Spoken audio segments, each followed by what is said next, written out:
Hey everybody, it's Ad the Red, and I'm back on this very fine rainy day with another episode of Sunrider First Arrival. Last we left off, we just discovered that Asaga is actually the crown princess of Ryuvia, just as she was kidnapped by a packed fleet, so that sucks. Anyway, we're preparing to make way to the Ryuvian homeworld, I believe, to try and crash the wedding, but before that, there is a little bit of character interaction apparently to get through, which is always nice. So anyway, picking up. Ah, Captain. You wanted to see me? Yes, I don't think I've ever apologized to you for lying to you all this time about Asaga. So, you have my apology, Captain. Yeah, there's no reason to be...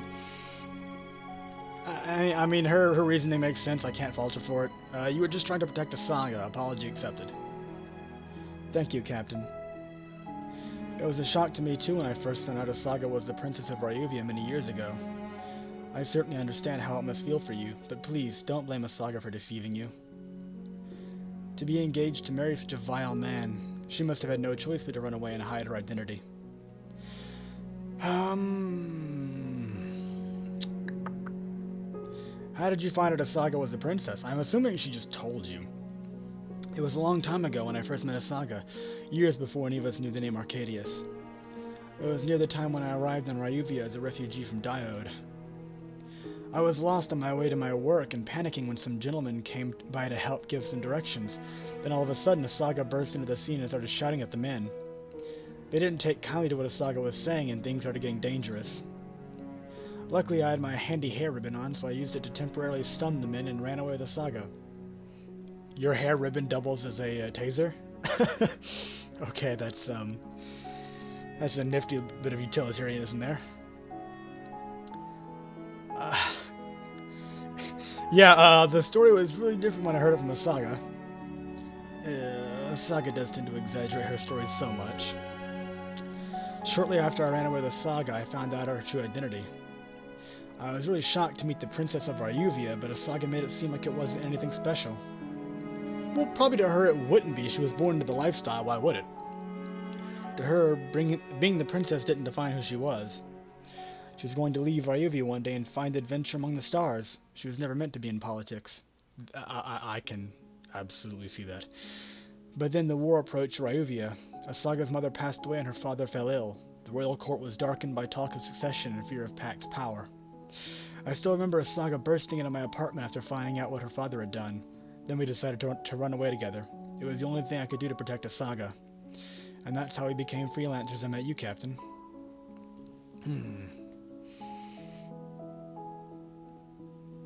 Pact is nothing more than a tyrannical regime led by a madman, and Venator Arcadius will never honor a political alliance for Ryuvia, or this is going to be our hardest mission yet.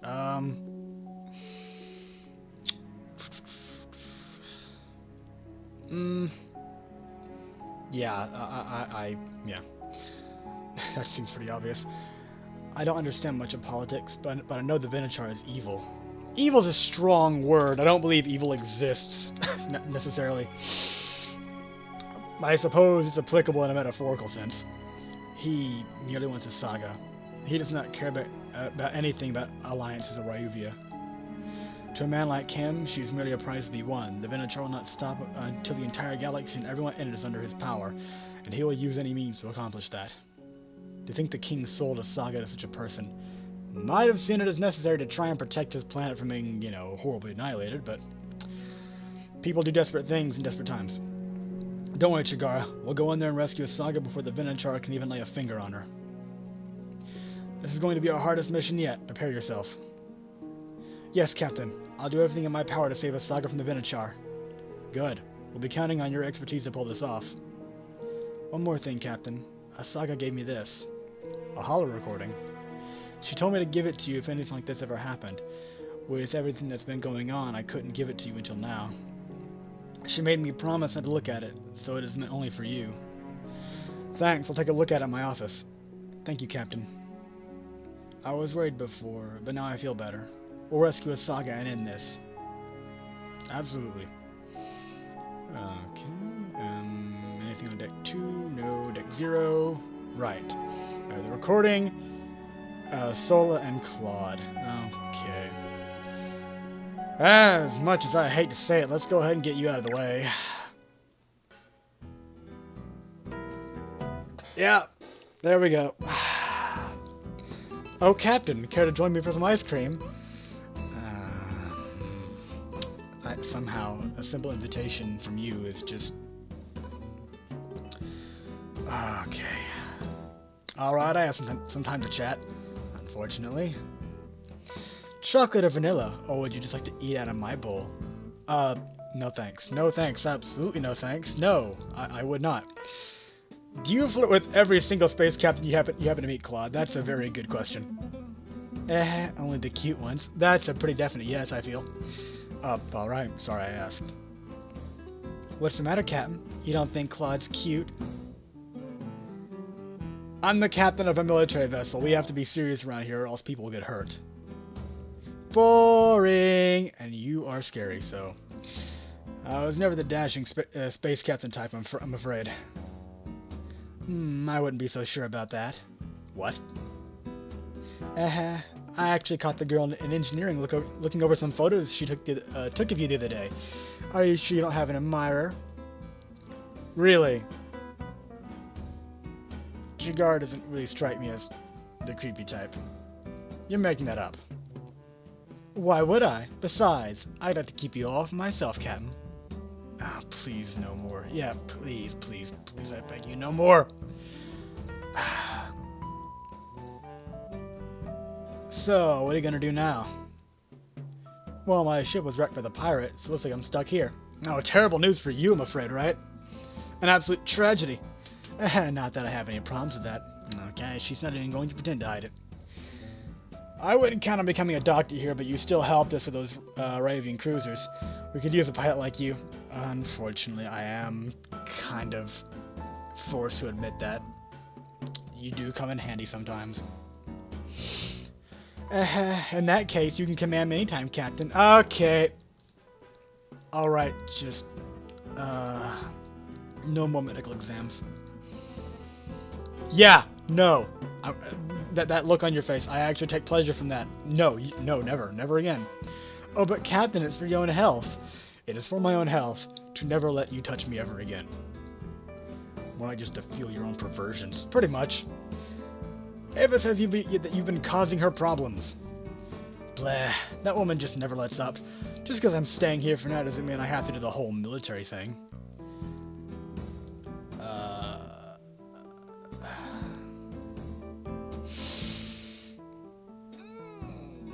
Yeah, I don't like you. Like it or not, you're on a military vessel now. We have a chain of command here. Oh, Captain. What? I think I've been hit with a sudden sleep spell. Good night. Claude. Quit fooling around. Your ice cream's melting. Nom. You're kidding me. I'm going to go back to work now. Enjoy your ice cream. Bye-bye, Captain. Feel free to join me again. Feel free. Never will again. Not ever. Okay, Sola. Nice start. You must be confused. It is dark. I cannot tell if I have truly awakened or if I still sleep on board the Shylock, and this is merely a strange dream. Trust me, you're among the living again. You wish something of me? What do you plan on doing now? I do not know. The world I know is no more. The war against the fallen is long concluded, and history no longer even remembers who the victors were. All which I swore to protect are now long dead or destroyed. I now live a hollow existence. Oh, you know, in any other situation, I would be very irritated by just how ridiculously, over-dramatically mordant you're being. But considering the circumstances, I think I'll allow you some leeway. I wish to close my eyes once more and disappear into nothingness, as it was meant to be. Okay, that's a little too melodramatic. Your story isn't over yet. New enemies now challenge Ryugi. You must raise your sword once more and fight. You'll find your friends with us. You can rebuild your life. Yep. You speak of your enemy, Pact? I know not of what quarrels you have with them. War is an ugly affair. The truth is lost amidst a sea of blood. No side can claim the moral high ground. I understand that you must be confused, but Pact has murdered millions of my people. They'll pay for what they did to us. Even after countless millennia, leaders still speak the same words before leading men to battle. Very well. My guns belong to Ryuvia alone. If there be a threat which threatens my people on this timeline, then I shall once again offer my life for the Holy Ryuvian Empire. The defense of Ryuvia is the only reason for my existence. That is all, Captain. Tell me more of your time. It was a violent time for the Holy Ryuvian Empire. The Emperor and the Crown Prince were killed in an assassination, leaving the throne to my father, the Second Prince. Yet Crow Harbor, the jealous bastard son of the Emperor, laid a competing claim to the throne. He gathered forces across the galaxy, his ambition to seize the throne for himself. For 14 years, Ryuvia was caught in a bloody civil war. It seemed as if the Empire itself would crumble if drastic measures were not taken. Drastic measures like what? The awakening of the Sharlach? You mean the super dreadnought we found in the graveyard? It is a weapon of unimaginable power, yet it can only be helmed by one of the king's daughters. The Sharlach cannot be awakened without also sealing the fate of the princess, for when the Sharlach unleashes its ultimate power, it also takes the life of its user. That just sounds like a fantasy legend, not the stuff of real life. Our ships are operated by the powers of science, just like yours, not magic. Long before my time, countless warships bearing the same powers as Sharlach were built, or became horrible. Humanity possessed the power to not only destroy life itself, but to collapse the entire universe into a singularity. Okay. It was fear of our own power which led to the creation of the Sharlach. The wise emperors of the past decreed such almighty power could only be used with the sacrifice of the emperor's most precious daughter. With the price of infinite power so high, even the most arrogant of emperors bid second thought before awakening the Sharlach. And so, with our most devastating weapons so limited, the Holy Ryuvian Empire could continue to exist in peace. But despite that, your father still chose to sacrifice you to awaken the Sharlach. It was a desperate time. You unleashed the Sharlach's final weapon in that battle and destroyed all those ships, but I thought you were supposed to die after you did that. I believe the same. Why is it that you're still alive? I'm assuming what it means is somehow it just means she can't rule the Empire or something. I don't know. A sort of figurative death. I have already spoken too much. I don't know. I should speak of this further. Then again, I could very easily be wrong. Your eye was glowing during the battle. What was that? You find me unnatural? I've never seen anything like that before. Perhaps I'm not of your species, Captain. Or do you fancy that I am some kind of android? Wouldn't put it past you somehow, but that's got to be the most deadpan joke ever. Fear not, I am as human as your mother and father. I kind of figured as much.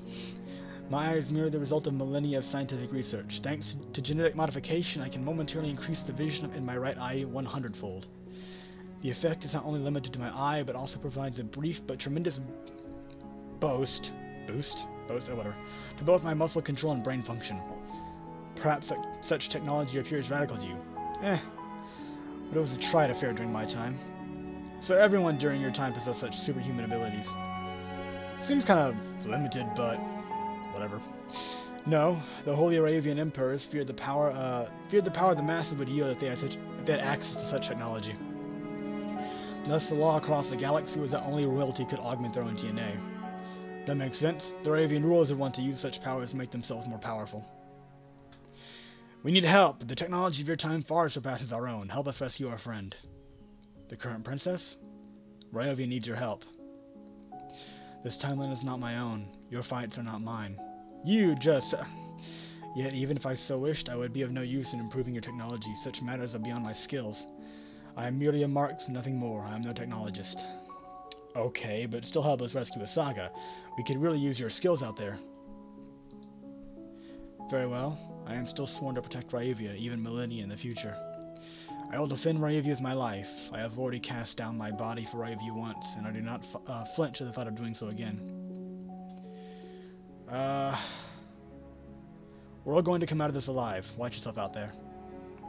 Now, farewell, Captain. Leave me to my peace. If that's what you wish. And just to double check, nothing and nothing. Okay, that just leaves the Saga's recording. Let's play this recording and find out what a Saga has to say.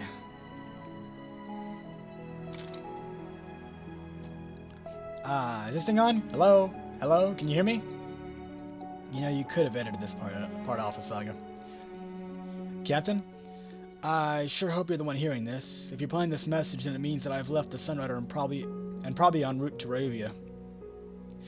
First, let me say that I'm really sorry for fooling you. I didn't mean to have been lying to you all this time. I thought it could really work out, that we could just travel the stars forever and be packed in the ass for good measure. But I guess you've got to wake up from all the dreams eventually. When the time comes and I go back to Ravia, please don't come after me. Even though I don't agree with it, my father is still doing the right thing. Without the royal marriage, what happened at Sarah will happen again at Ryuvia.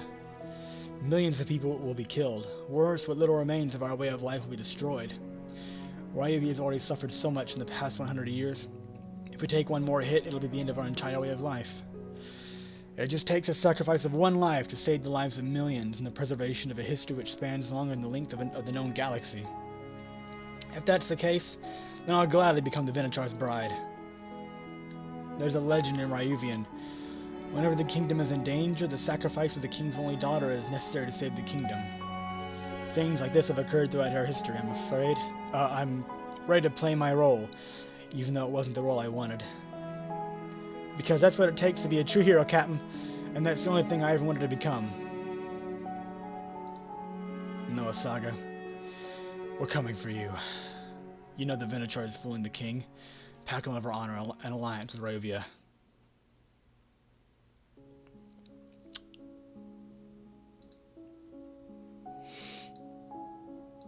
Alright.